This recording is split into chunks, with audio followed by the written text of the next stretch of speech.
মই ৰশ্মিৰ আগতে আপোনালোকে চাই আছে আছাম ৰিপৰ্টছ লাইভ। আজি আমি আহি উপস্থিত হৈছোঁ এগৰাকী বিশেষ ব্যক্তিৰ ঘৰত। তেখেতৰ ঘৰ জাপৰিগুগৰ কৃষ্ণনগৰত আৰু তেখেত হৈছে ৰাষ্ট্ৰীয় এটা অনুষ্ঠান জ্ঞানৰত্ন সাহিত্য একাডেমি, তাৰ তেখেত হ'ল প্ৰতিষ্ঠাপক, সভাপতি হয়। আৰু ইয়াৰ বাহিৰে তেখেতৰ আৰু কেইবাটাও পৰিচয় আছে। তেখেত হৈছে এতিয়ালৈকে প্ৰায় ৰাষ্ট্ৰীয় আৰু আন্তঃৰাষ্ট্ৰীয় বহুকেইটা 6-7টা সংগঠনৰ লগত জড়িত হৈ গোটেই সমগ্ৰ পৃথিৱীতে তেখেতে কাম কৰি আছে।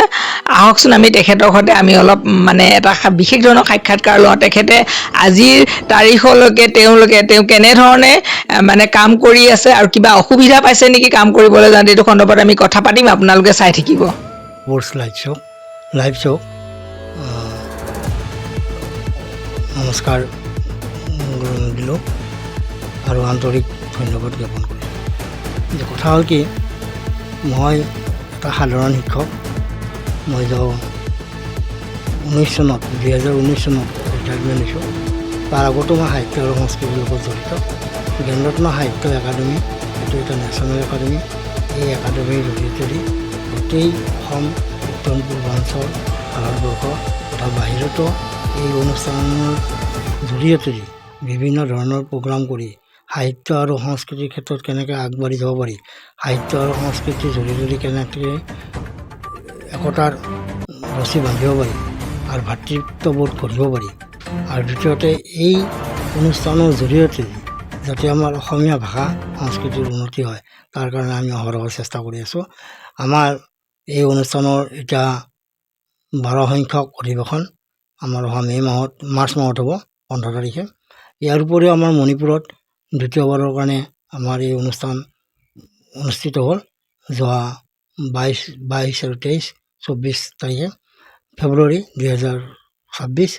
ইয়াৰ পৰা মই আহিলোঁ। ইয়াতো আমি সুন্দৰ এই মৰম আমি মণিপুৰবাসীৰ পৰা পাইছোঁ। গতিকে আমাৰ ভাষা সংস্কৃতি তেখেতসকলে গ্ৰহণ কৰিছে। তেখেতসকলৰ ভাষা সংস্কৃতি আমি গ্ৰহণ কৰাৰ নিচিনা। গতিকে আমি বিনিময় প্ৰথা আমি ব্যৱহাৰ কৰিছোঁ। ঠিক তেনেধৰণে গোটেই ভাৰতবৰ্ষতে এই বিনিময় প্ৰথাৰে আমাৰ এই ভাষা আৰু সংস্কৃতিৰ যিটো উন্নতি হয়, তাৰে আমি চিন্তা চৰ্চা কৰিছোঁ। এতিয়া কথা হ'ল কি, আন্তঃৰাষ্ট্ৰীয় পৰ্যায়তো আমি বহুত অনুষ্ঠান কৰিছোঁ, যেনে থাইলেণ্ড, জাপান, এই নেদাৰলেণ্ড, তাৰপিছত শ্ৰীলংকা ইত্যাদি, ভূটান, নেপাল। আৰু জেনেৰেলি আমাৰ ভাৰতবৰ্ষৰ সকলো ঠাইতে আমাৰ অনুষ্ঠান হৈ আছে, আৰু আগন্তুক দিনকেইটাতো আমাৰ বিভিন্ন ঠাইত বিভিন্ন অনুষ্ঠান হ'ব। আৰু ইতিমধ্যে তাৰ কাৰ্যসূচী হৈছে আমাৰ অহা এই মে' মাহৰ 10 তাৰিখে আমাৰ এই অনুষ্ঠানটোৰ আকৌ অধিৱেশন এখন হ'ব, সেইখন দিল্লীত হ'ব। তাৰপিছত মে' মাহৰ আমাৰ 30 তাৰিখে নেপালত হ'ব। তাৰপিছত জুনৰ 15 তাৰিখে আমাৰ গেংটকত হ'ব। এনেধৰণে আমাৰ পৰ্যায়বিলাক চলি থাকে সাহিত্য আৰু সংস্কৃতিৰ কাৰণে। আৰু ইয়াৰ কাৰণে আমি যথেষ্ট কষ্ট কৰিছোঁ। ইয়াত যথেষ্ট বাধা আছে। বাধা বিঘিনি আমি নেওচি হ'লেও আমি আমাৰ অনুষ্ঠানটো আগবঢ়াৰ ক্ষেত্ৰত আমি আগবাঢ়ি যাম। ইয়াৰ উপৰিও মই কেইবাখনো কিতাপ ইতিমধ্যে লিখিছোঁ, আৰু সেই কিতাপবিলাকতো উল্লেখ কৰিছোঁ। মোৰ প্ৰথম কিতাপ মোৰ ৰকিবুল আজাদ নামৰ মানুহ এজনে মোৰ জীৱনী সম্পৰ্কে লিখিছিল। দ্বিতীয় কিতাপখন মোৰ অমৃতবাণী মই লিখিছোঁ। তৃতীয়খন নীতিকথা, চতুৰ্থখন অপেক্ষা, পঞ্চমখন নীলা চকুৰ স্তৱক, ষষ্ঠখন সাহিত্য আৰু মানৱতা। এইকেইখন কিতাপ ইতিমধ্যে ৰিলিজ হৈ গৈছে, আৰু 2-3খন কিতাপ ৰিলিজ হোৱাৰ কাৰণে পিছত সোমাই আছে। ভাবিছোঁ এই বছৰটোৰ ভিতৰতে এই কিতাপখিনি আমি ৰিলিজ কৰিম। আৰু মই কেইবাটাও আমাৰ ভাৰতৰ অনুষ্ঠান আছে, যেনে সমতা সাহিত্য একাডেমি নেশ্যনেল আৰু ইণ্টাৰনেশ্যনেল। মই আছাম ষ্টেট কমিটিৰ প্ৰেচিডেণ্ট হৈ আছোঁ। বাবু জগজীৱন ৰাম কলা সংস্কৃতি আৰু সাহিত্য একাডেমি, এইটো এটা নেশ্যনেল আৰু ইণ্টাৰনেশ্যনেল অৰ্গেনাইজেশ্যনছ। ইয়াতে মই আছাম ষ্টেটৰ ছেক্ৰেটেৰী হৈ আছোঁ। ইয়াৰ পৰা বংগ সাহিত্য সভা, তাৰপিছত আমাৰ স্বয়ংসেৱী সংস্থা মহাসংঘ, ইয়াতো মই অসমৰ পৰা প্ৰেচিডেণ্ট ছেক্ৰেটেৰী হিচাপে প্ৰতিনিধিত্ব কৰি আছোঁ। আৰু এনেকুৱা ধৰণৰ বহুতকেইটা অনুষ্ঠান আছে। সৰ্বমুঠ মই 23টা অনুষ্ঠানৰ লগত জড়িত হৈ আছোঁ।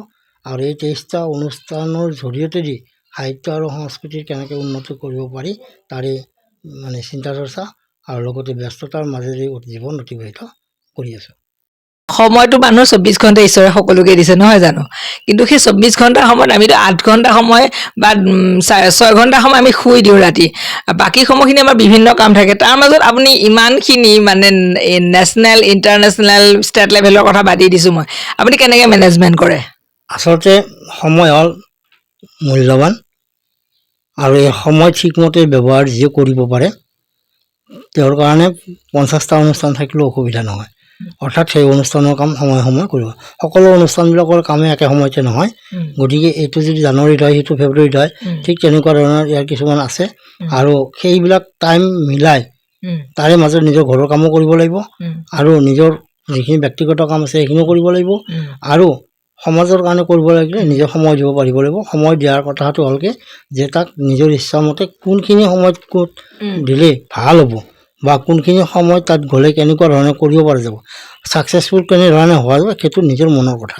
নিজৰ দৃঢ়তাৰ কথা নিজৰ আত্মবিশ্বাসৰ কথা যি মানুহৰ আত্মবিশ্বাস থাকিব দৃঢ়তা থাকিব সেই মানুহে যিমানেই অনুষ্ঠান নহওক তেওঁৰ কাৰ্য কৰিব বা সমাপন কৰিব পাৰিব এটা ইতিবাচক মেছেজ মানে দিছে তেখেতে মানে ইচ্ছা থাকিলে উপায় ওলায় বহুত মানুহৰ মুখত শুনো এই সময় নাই কিবা কিন্তু তেখেতৰ ক্ষেত্ৰত দেখিছোঁ তেওঁ সামাজিকভাৱে নট অনলি ফৰ মানে ছ'চিয়েল তেওঁ মানে ঘৰুৱা ক্ষেত্ৰতো তেখেত মানে সাংসাৰিক ক্ষেত্ৰতো তেখেত ছাকচেছ ল'ৰা ছোৱালীৰ ক্ষেত্ৰতো তেখেত ছাকচেছ আৰু সামাজিক ক্ষেত্ৰতো ছাকচেছ আৰু এই সময়খিনিত তেখেতে যিখিনি সময়ত মানুহে ঘৰত বহি যায় 60 বছৰ বয়সৰ পিছত তেখেতে মানে দুৰন্তভাৱে কাম কৰি থাকে আৰু তেখেতৰ যিটো কৰ্মশক্তি দেখি আমি নিজেও ইমান ইয়ং অৱস্থাতো আমি আচৰিত হৈ যাওঁ আৰু ঈশ্বৰে তেখেতক আৰু শক্তি দিয়ক যাতে তেখেতে আৰু মানে দুগুণ মানে উৎসাহেৰে কাম কৰি যাব পাৰে এতিয়া আপোনাক মই এটা কথা আৰু এটা মানে এইখিনিতে কথা এটা সুধো সেইটো হৈছে কি মানুহৰ জীৱনত আগবাঢ়ি যাওঁতে যথেষ্ট প্ৰত্যাহ্বান আহে নহয় জানো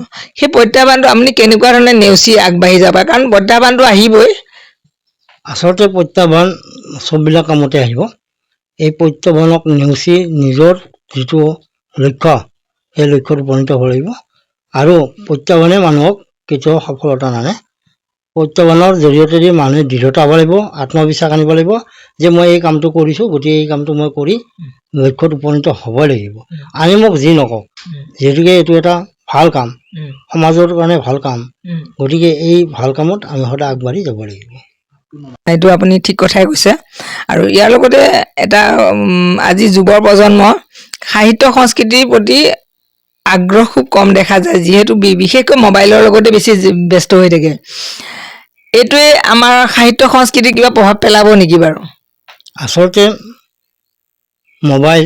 মোবাইলত লিখিব পাৰি মোবাইলে তথ্যই যোগান দিব জ্ঞান নিদিয়ে কেতিয়াও কিন্তু কথা হৈছে সাহিত্য আৰু সংস্কৃতিৰ ক্ষেত্ৰত আগবাঢ়িব লাগিলে যিখিনি মূৰত আহিব কল্পনা আহিব যিখিনি কথাৰ ওপৰত সাহিত্য আৰু সংস্কৃতিৰ সৃষ্টি হ'ব সেই কথাটো লগে লগে লিখাৰ কাৰণে মোবাইলটোৰ প্ৰয়োজন আছে কিন্তু এনেই মোবাইলৰ একো প্ৰয়োজন মোবাইলৰ পৰা তথ্য বিচাৰি যে ইয়াক আমি ৰং বিৰং কৰাৰ কাৰণে তথ্য বিচাৰিব লাগিব আৰু সেইটো কাৰণে মোবাইলৰ দৰকাৰ আছে কিন্তু মোবাইলত কৰি নিজৰ ব্ৰেইনেদি হাতেৰে লিখাটো আটাইতকৈ ভাল আজিকালি আমাৰ সময়ৰ অভাৱ ৰাস্তাইদি গৈ থকাতো কাৰোবাৰ এটা নতুন সৃষ্টি হ'ব পাৰে সেইটো সৃষ্টিৰ কাৰণে কলম কাগজ ওলাই লোৱাটো সম্ভৱ নহয় গতিকে সেইটো মোবাইলৰ জৰিয়তে লিখিব লাগিব আৰু লিখি ঘৰত আনি তাক ঠিকমতে পৰিপাতি কৰিব লাগিব আৰু এইটো কৰিব লাগিলে সময়টো হ'ল কি সময়ৰ মানে কোনো এটা নিৰ্দিষ্ট টাইম নাই যে মই এই সময়টো এইটো কৰিম সেইটো সময়টো সেইটো কৰিম 24 ঘণ্টাৰ ভিতৰত 8 ঘণ্টা বাদ দি বাকী যিখিনি 16 ঘণ্টা থাকিল এই 16 ঘণ্টাত থকা যিমানখিনি কাম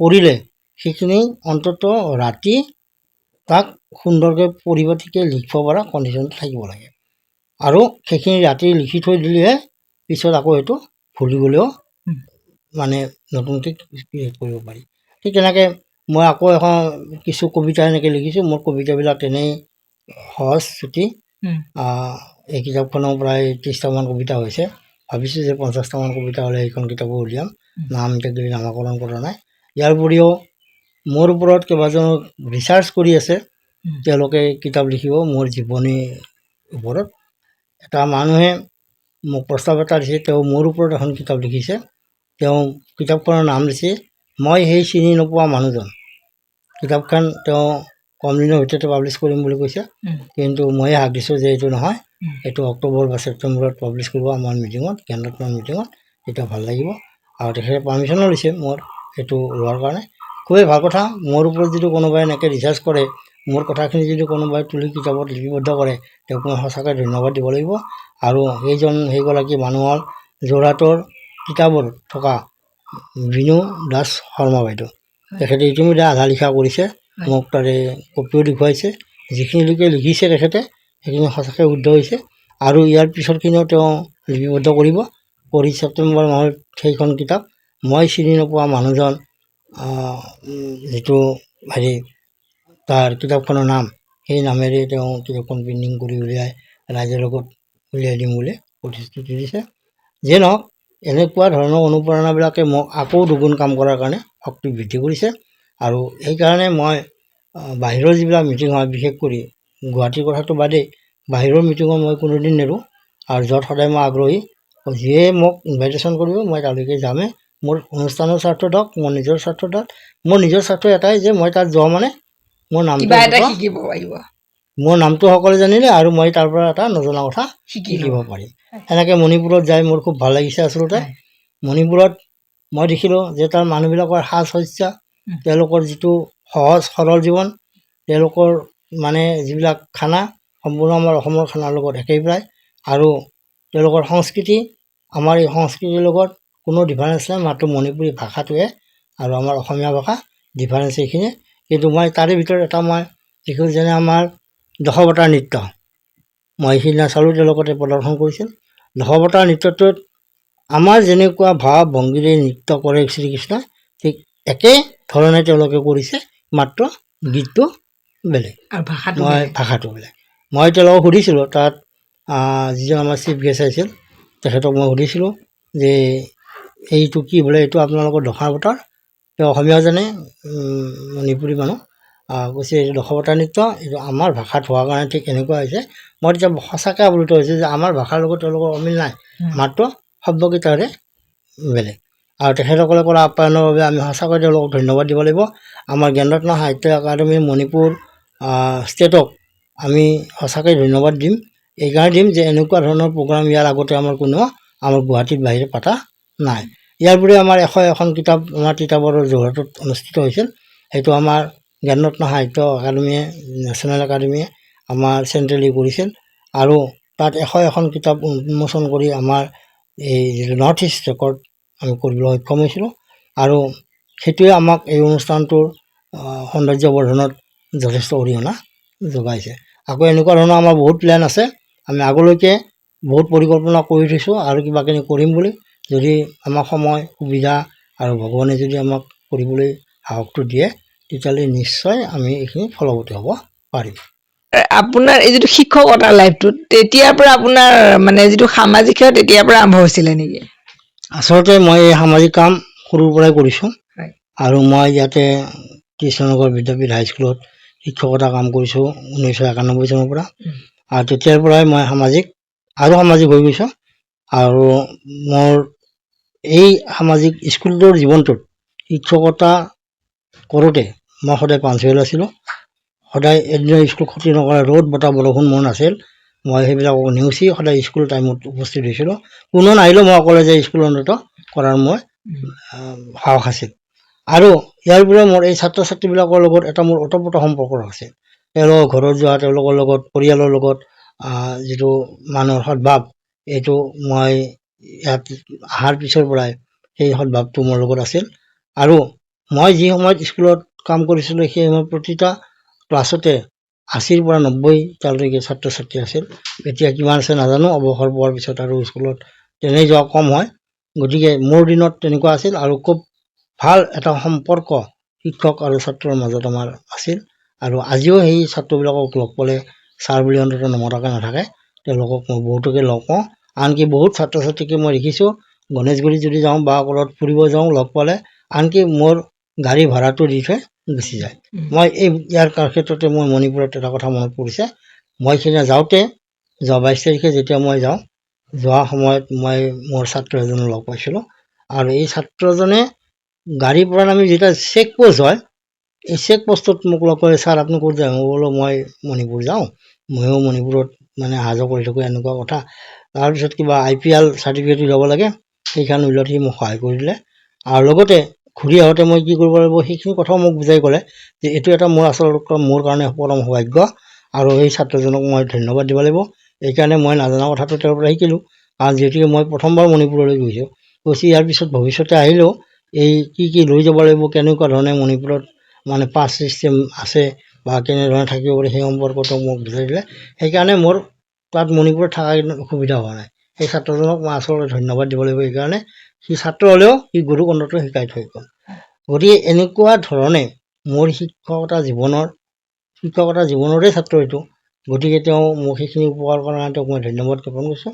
তেখেতৰ পৰা মই যথেষ্ট এতিয়ালৈকে ইতিবাচক যথেষ্ট মেছেজ মই পাইছোঁ।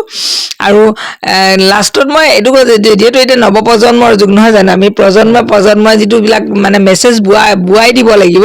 গতিকে তেখেতৰ মানে আমি অনুষ্ঠানটোৰ শেষত যে তেখেতে নৱপ্ৰজন্মলৈ মানে কি বাৰ্তা পঠিয়াব? আচলতে নৱপ্ৰজন্মই শিকিব লাগিলে মৌখিকভাৱে নহয়, যিটো পৰম্পৰাগতটোৰ পৰা আমাৰ মৌখিকভাৱে আহে এইটো বস্তু, সেইবিলাকক আমাৰ আজিকালি ল'ৰা ছোৱালীবিলাকে আওকাণ কৰে। এই পৰম্পৰাগতটো ঠিকমতে ৰাখিব লাগিব।